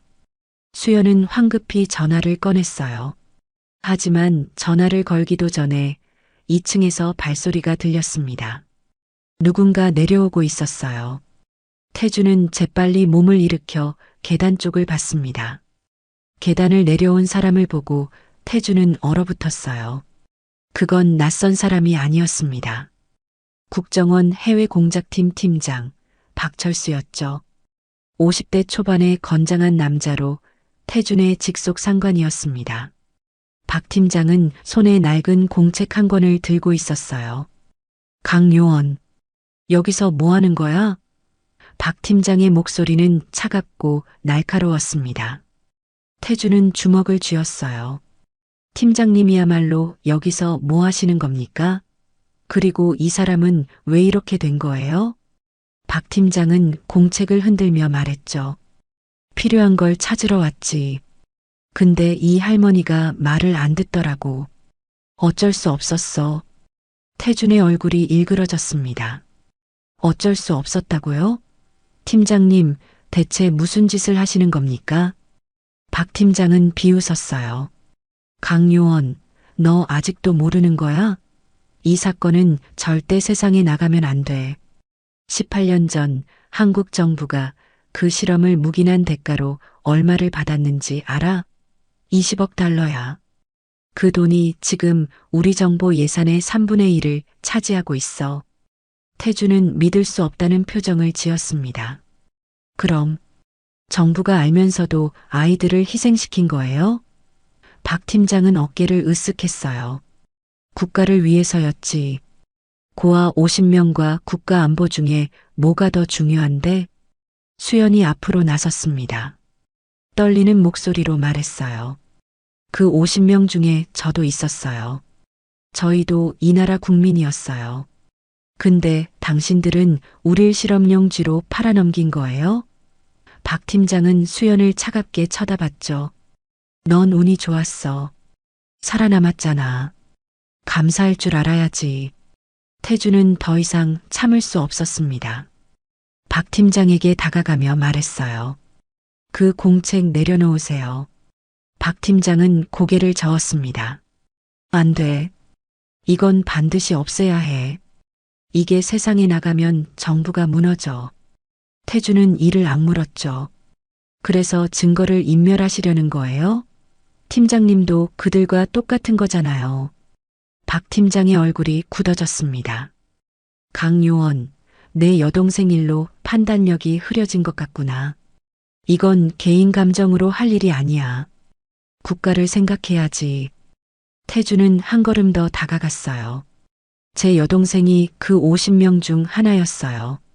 팀장님은 그걸 알고도 이러시는 겁니까? 박 팀장은 잠시 표정이 흔들렸습니다. 하지만 곧 냉정함을 되찾았어요. 알고 있었어. 내가 왜 요원이 됐는지도 알고 있었지. 그래서 널 이 사건에서 멀리 두려고 했는데 내가 멋대로 끼어든 거야. 태주는 주먹을 떨었습니다. 그럼 팀장님도 처음부터 알고 계셨던 거네요. 지우가 죽은 것도 죽지 않았잖아. 내 앞에 멀쩡히 서 있는데. 박 팀장이 수연을 가리키며 말했습니다. 오히려 잘 된 거야. 동생도 찾았고 이제 조용히 입 다물고 살면 돼. 둘 다 살려줄게. 대신 이 일은 여기서 끝내자. 태주는 고개를 저었어요. 안 돼요. 진실은 반드시 밝혀져야 해요. 박 팀장은 한숨을 내쉬었습니다. 그럼 어쩔 수 없지. 그는 허리춤에서 권총을 꺼냈어요. 수연을 겨눴죠. 강요원, 내가 선택해. 동생을 살릴 거야? 아니면 진실을 밝힐 거야? 둘 다는 안 돼. 태주는 얼어붙었습니다. 박 팀장의 눈빛은 진지했어요. 정말 쏠 것 같았죠. 수연은 태준을 봤습니다. 그리고 조용히 말했어요. 오빠 괜찮아. 진실을 택해. 난 이미 18년을 기다렸어. 여기서 포기할 순 없어. 태준의 눈에서 눈물이 흘러내렸습니다. 안 돼. 다시 잃을 순 없어. 박 팀장은 권총의 안전장치를 해제했어요. 10초 줄게. 결정해. 긴장된 침묵이 흘렀습니다. 시계 초침 소리만이 방 안에 울려 퍼졌죠. 하나, 둘, 셋. 박 팀장이 숫자를 세기 시작했습니다. 태주는 주먹을 쥐었다 폈다를 반복했어요. 머릿속이 하얘졌습니다. 넷, 다섯, 여섯. 수연은 눈을 감았어요. 죽음을 받아들이는 표정이었죠. 일곱, 여덟. 그때 현관문이 벌컥 열렸습니다. 여러 명의 발소리가 들렸어요. 경찰이다. 손들어. 경찰 특공대원들이 우르르 들이닥쳤습니다. 박 팀장은 당황한 표정으로 총을 내렸어요. 뭐야 이게? 경찰 뒤로 한 남자가 들어왔습니다. 김 변호사였어요. 그의 얼굴은 긴장으로 가득했죠. 태준 씨, 괜찮으십니까? 태준은 믿을 수 없다는 표정으로 김 변호사를 봤습니다. 변호사님, 어떻게? 김 변호사는 휴대폰을 보여줬어요. 수연 씨가 보낸 위치 공유 메시지를 받았습니다. 뭔가 위험하다는 걸 직감하고 경찰에 연락했죠. 그리고 그는 박 팀장을 쳐다봤습니다. 국정원 내부에도 양심 있는 사람들이 있더군요. 이분들의 도움으로 여기까지 올 수 있었습니다. 박 팀장은 분노로 얼굴이 일그러졌어요. 김 변호사, 당신 지금 무슨 짓을 하는 거요? 국가 안보를 위협하는. 김 변호사는 고개를 저었습니다. 국가 안보는 진실을 덮는 핑계가 될 수 없습니다. 50명의 아이들이 죽었어요. 그들도 이 나라 국민이었습니다. 경찰이 박 팀장에게 다가갔어요. 수갑을 채우려고 하자 박 팀장은 손에 쥐고 있던 공책을 바닥에 내던졌습니다. 이건 아무 소용없어. 위에서 다 막을 거야. 하지만 태준이 재빨리 공책을 주워들었죠. 그건 제가 판단할 일이 아닙니다. 팀장님. 박 팀장은 경찰에게 끌려나갔어요. 태준은 공책을 펼쳐봤습니다. 차민준 박사의 일기였죠. 첫 페이지에는 이렇게 적혀 있었어요. 나는 악마가 되었다. 하지만 이 기록만큼은 남겨야 한다. 언젠가 누군가 진실을 밝혀주기를. 태준은 일기를 넘겨봤습니다. 실험 과정, 로버트 윌리엄스의 직접 지시, 한국 정부 고위층의 뇌물수수, 그리고 아이들이 하나씩 죽어가는 과정까지 세세하게 기록되어 있었어요. 마지막 페이지에는 생존자 이지우에 대한 기록도 있었죠. 이 아이만큼은 살려야 한다. 내가 할 수 있는 마지막 양심이다. 태준은 일기를 가슴에 꼭 안았습니다. 수연이 다가와 태준의 어깨에 기댔어요. 이제 끝난 거예요? 태준은 고개를 끄덕였습니다. 아니요. 이제 시작이에요. 진짜 싸움은 지금부터예요. 구급대원들이 들어와 이순희 씨를 들것에 실었습니다. 의식은 없었지만 생명에는 지장이 없다고 했어요. 김 변호사가 태준에게 다가왔죠. 이 일기와 당신들이 가진 자료를 합치면 충분히 싸울 수 있습니다. 하지만 쉽지 않을 거예요. 상대는 강력해요. 태준은 결연한 표정을 지었습니다. 알고 있어요. 하지만 물러설 수 없어요. 지우를 위해서라도. 수연은 태준의 손을 꼭 잡았어요. 우리 함께해요, 오빠. 이번엔 혼자가 아니잖아요. 그날 저녁 김 변호사는 긴급 기자회견을 열었습니다. 국내외 언론이 모두 모였어요. 카메라 플래시가 터지는 가운데 김 변호사는 마이크 앞에 섰습니다. 18년 전 전라남도 보린제 고아원에서 끔찍한 범죄가 저질러졌습니다. 50명의 아이들이 불법 신약 실험의 희생양이 되었고 그중 49명이 사망했습니다. 회견장이 술렁거렸어요. 김 변호사는 계속 말했습니다. 그리고 이 범죄에는 미국의 거대 제약회사뿐만 아니라 한국 정부 고위층도 연루되어 있습니다. 저는 오늘 그 증거를 공개합니다. 그는 차민준 박사의 일기 사본과 수연이 가져온 파일들을 보여줬어요. 기자들이 일제히 카메라를 들이댔습니다. 김 변호사는 마지막으로 말했죠.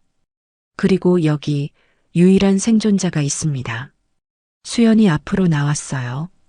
수많은 카메라 앞에서 그녀는 떨리는 목소리로 말했습니다. 제 이름은 이지우입니다. 저는 18년 전 보린제 고아원에서 실험을 당했고 유일하게 살아남았습니다. 오늘 저는 정의를 요구하러 왔습니다. 회견장이 다시 한번 술렁거렸어요. 태주는 뒤에서 수연을 지켜봤습니다. 그녀는 더 이상 도망치지 않았어요. 당당하게 세상과 맞서고 있었죠. 태주는 작게 미소 지었습니다. 지우야, 넌 정말 강한 아이구나. 하지만 이건 끝이 아니었습니다. 로버트 윌리엄스는 아직 미국에 있었고 한국 정부의 고위층도 여전히 권력을 쥐고 있었어요. 진짜 싸움은 이제부터였죠. 기자회견이 끝난 후 전 세계가 들썩였습니다. 보린제 고아원 사건은 국제적인 이슈가 됐어요. 미국 언론도 일제히 보도했고 윌리엄스 가문에 대한 비난이 쏟아졌죠. 바이오젠 인터내셔널의 주가는 폭락했고 미국 연방검찰은 로버트 윌리엄스에 대한 수사에 착수했습니다. 한국에서도 파장이 컸어요. 당시 뇌물을 받은 것으로 지목된 고위 공무원들이 줄줄이 조사를 받았죠. 국회에서는 진상규명 특별위원회가 구성됐습니다. 하지만 정작 중요한 사람은 아직 잡히지 않았어요. 로버트 윌리엄스는 여전히 미국에 있었고 송환 절차는 지지부진했습니다. 태준과 수연은 서울의 한 호텔에 머물고 있었어요. 경호를 받으며 안전하게 지내고 있었죠. 수연은 창밖을 바라보며 말했습니다. 오빠 로버트는 절대 한국에 오지 않을 거예요. 그 사람 영향력이 얼마나 큰지 아시잖아요. 태주는 고개를 끄덕였어요. 알아요. 하지만 김 변호사님이 방법을 찾고 계셔요. 그날 저녁 김 변호사가 호텔로 찾아왔습니다. 그의 표정은 심각했어요. 좋은 소식과 나쁜 소식이 있습니다. 태준이 물었죠. 나쁜 소식부터 말씀해 주세요. 김 변호사는 한숨을 내쉬었습니다. 미국 정부가 로버트 윌리엄스의 한국 송환을 거부했어요. 미국 내에서 재판을 진행하겠다고 합니다. 수연은 예상했다는 듯 고개를 끄덕였어요. 역시. 그럼 좋은 소식은 뭐예요? 김 변호사는 작게 미소 지었습니다. 로버트 윌리엄스가 직접 한국에 오겠답니다. 태준과 수연은 동시에 눈을 크게 떴어요. 뭐라고요? 오늘 아침 로버트가 기자회견을 열었습니다. 한국으로 가서 직접 진실을 밝히겠다고요. 이틀 후 인천공항에 도착한다고 합니다. 김 변호사가 태블릿을 보여줬어요. 화면에는 초췌한 모습의 로버트가 나와 있었죠. 저는 한국에 가서 모든 것을 밝히겠습니다. 그리고 수연에게 직접 사과하고 싶습니다. 수연은 화면을 멍하니 바라봤습니다. 18년 동안 증오했던 남자가 이제 자신에게 무릎을 꿇겠다고 하는 거예요. 하지만 기쁘지 않았습니다. 오히려 공허했죠. 왜? 갑자기 마음을 바꾼 걸까요? 김 변호사는 어깨를 으쓱했어요. 그건 직접 만나봐야 알 것 같습니다. 이틀 후 인천공항은 취재진으로 가득했습니다. 로버트 윌리엄스를 보기 위해 수백 명의 기자가 몰려들었어요. 태준과 수연도 공항에 나와 있었죠. 수연은 긴장한 표정이었습니다. 태준이 손을 잡아줬어요. 괜찮아요? 모르겠어요. 18년 만에 다시 보는 건데 어떤 기분일지. 수연의 목소리가 떨렸습니다. 태준은 수연의 손을 꼭 쥐었죠. 내가 옆에 있을게요. 혼자가 아니에요. 비행기가 도착했습니다. 승객들이 하나둘 나오기 시작했어요. 그리고 마지막으로 로버트 윌리엄스가 나타났습니다. 그는 예전의 당당한 모습이 아니었어요. 수척하고 늙어 보였죠. 머리는 반백이 되었고 걸음걸이도 불안정했습니다. 로버트는 대기하고 있던 경찰에게 수갑을 채웠어요. 하지만 그의 눈은 수연을 찾고 있었습니다. 인파 속에서 수연을 발견하자 로버트는 멈춰 섰어요. 둘의 시선이 마주쳤습니다. 18년 만이었죠. 로버트는 경찰에게 뭐라고 말했습니다. 경찰은 잠시 망설이다 끄덕였어요. 로버트가 수연에게 천천히 다가왔죠. 기자들이 카메라를 들이댔습니다. 로버트는 수연 앞에 멈춰 섰어요. 그리고 무릎을 꿇었습니다. 수연아? 아니, 지우야. 로버트의 목소리는 쉬어 있었어요. 미안하다. 정말 미안하다. 수연은 아무 말도 하지 못했습니다. 로버트는 계속 말했죠. 내가 괴물이었어. 너를 포함해서 그 아이들을 희생시킨 건 용서받을 수 없는 일이야. 수연은 주먹을 쥐었습니다. 왜요? 왜 그랬어요? 그 아이들이 뭘 잘못했는데요? 로버트는 고개를 떨어뜨렸어요. 내 딸 때문이었어. 생물학적 딸 말이야. 소피아라는 아이였지. 그 아이가 불치병에 걸렸어. 의사들은 3년밖에 못 산다고 했어. 태준이 끼어들었습니다. 그래서 신약 개발을 서두른 거군요. 로버트는 고개를 끄덕였어요. 맞아. 나는 딸을 살리고 싶었어. 그게 아버지로서 할 수 있는 전부였어. 하지만 임상실험은 시간이 오래 걸렸지. 미국에서는 규제가 너무 심했어. 그래서 한국을 택했어. 돈으로 고위층을 매수하고 고아들을 실험 대상으로 삼았지. 수연은 떨리는 목소리로 물었습니다. 그래서요? 딸은 살았어요? 로버트는 눈물을 흘렸어요. 아니, 결국 죽었어. 신약이 완성되기 전에. 소피아는 떠났어. 그때 깨달았어야 했어. 내가 얼마나 끔찍한 짓을 저질렀는지. 하지만 이미 너무 많은 아이들이 죽은 후였지. 수연은 로버트를 내려다봤습니다. 그래서 절 입양한 거예요? 죄책감 때문에? 로버트는 고개를 끄덕였어요. 그것도 있었지. 하지만 내가 소피아와 너무 닮았어. 같은 나이, 비슷한 얼굴. 너를 보면서 소피아를 떠올렸어. 미안하다. 너를 대체품으로 삼았어. 그것도 죄야. 수연은 눈물을 참으며 말했습니다. 저한테 사과하지 마세요. 저는 살았잖아요. 죽은 49명의 아이들한테 사과하세요. 그 아이들의 가족들한테요. 로버트는 고개를 숙인 채 흐느꼈습니다. 알아. 내가 1000번을 죽어도 모자라. 하지만 마지막으로 한 가지만 말하고 싶어. 로버트는 주머니에서 봉투 하나를 꺼냈어요. 이건 소피아가 죽기 전에 쓴 편지야. 나한테 남긴 거지. 그는 봉투를 수연에게 건넸습니다. 읽어봐. 부탁이야. 수연은 망설이다 봉투를 받았어요. 뜯어보니 어린아이의 필체로 쓴 편지가 나왔습니다. 수연은 소리내어 읽기 시작했죠. 아빠, 나 곧 천국에 갈 것 같아. 무섭지 않아. 엄마가 거기서 기다리고 있을 거야. 근데 아빠, 부탁이 하나 있어. 나 때문에 다른 아이들이 아프지 않았으면 좋겠어. 아빠가 나를 살리려고 많은 일을 하는 거 알아. 근데 그거 하지 마. 나는 괜찮아. 대신 아빠가 다른 아픈 아이들을 도와줬으면 좋겠어. 나 대신에. 사랑해, 아빠. 소피아가 편지를 다 읽고 난 수연은 눈물을 흘렸습니다. 로버트도 울고 있었어요. 소피아는 천사였어. 나보다 훨씬 나은 사람이었지. 그 아이가 알았다면, 내가 무슨 짓을 했는지 알았다면 얼마나 슬퍼했을까. 나는 딸의 유언도 지키지 못한 최악의 아버지야.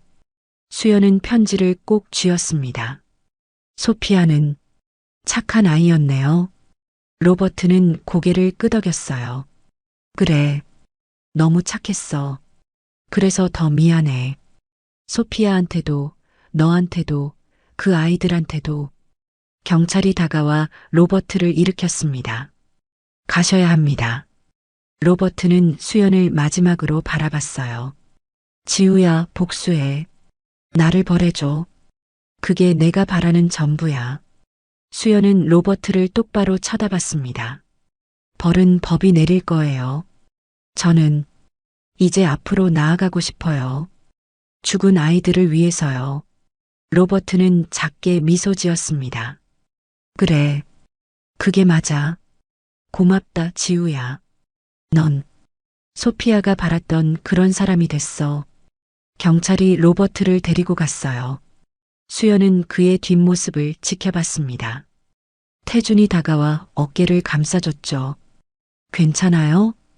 태준이 물었습니다. 수연은 고개를 끄덕였어요. 네. 이상하게 마음이 편해졌어요. 로버트도 피해자였던 것 같아요. 물론 그게 변명은 될 수 없지만 그도 사랑하는 사람을 잃은 아버지였어요.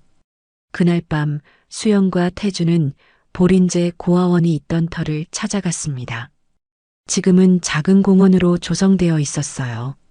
한쪽에는 추모비가 세워져 있었죠. 보린제 고아원 희생자 추모비. 천사가 된 49명의 아이들을 기억합니다. 수연은 추모비 앞에 무릎을 꿇었어요. 여러분, 미안해요. 저만 살아남아서. 하지만 약속할게요. 여러분을 잊지 않을게요. 그리고 여러분 같은 아이들이 다시는 생기지 않도록 싸울게요. 수연은 추모비에 이마를 댔습니다. 눈물이 멈추지 않았어요. 태준도 옆에 무릎을 꿇었습니다. 지우야. 아니, 우리 모두를 지켜주지 못해서 미안해. 오빠가 더 일찍 찾아냈어야 했는데. 태준의 목소리도 떨렸죠. 남매는 한참을 그렇게 울었습니다. 얼마나 지났을까요? 수연이 먼저 일어났어요. 오빠, 이제 가요. 앞으로 나아가야죠.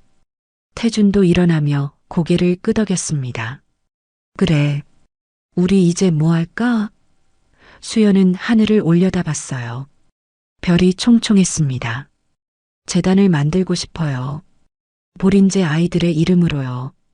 학대받는 아이들, 고아들, 아픈 아이들을 돕는 재단이요. 소피아가 바랐던 것처럼요. 태준은 미소 지었습니다.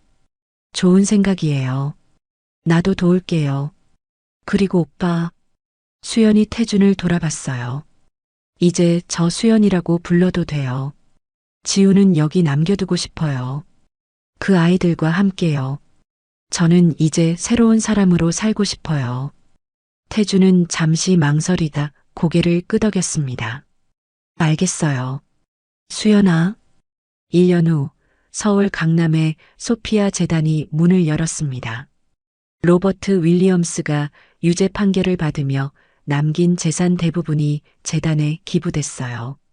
수연은 재단 이사장이 됐고 태준은 국정원을 그만두고 재단에서 일하기 시작했죠. 재단 개소식 날 많은 사람이 찾아왔습니다. 보린제 사건 유가족들, 김 변호사, 그리고 차민준 박사의 미망인 이순희 씨도 왔어요. 이순희 씨는 수연을 꼭 안으며 말했습니다. 고맙습니다. 남편이 천국에서 기뻐할 거예요. 저녁 무렵 수연과 태주는 재단 옥상에 올라갔습니다. 서울의 야경이 펼쳐져 있었어요. 수연은 난간에 기대며 말했습니다. 오빠, 우리 잘하고 있는 거죠? 태주는 고개를 끄덕였어요. 당연하죠. 지우도 소피아도 그리고 모든 아이들이 자랑스러워할 거예요. 수연은 하늘을 올려다봤습니다. 별이 유난히 밝았어요. 저기 어딘가에 그 아이들이 있겠죠? 이제는 아프지 않고 행복하게. 태준도 하늘을 봤습니다. 그럼요. 분명히요. 두 사람은 한참을 말없이 서 있었습니다. 18년의 긴 여정이 끝났어요. 복수가 아닌 용서로, 증오가 아닌 사랑으로 끝이 났습니다. 그게 진짜 승리였죠. 바람이 불어왔습니다. 마치 누군가 고맙다고 속삭이는 것 같았어요. 수연은 눈을 감으며 중얼거렸습니다. 이제 쉬어도 돼. 여러분, 우리가 기억할게요.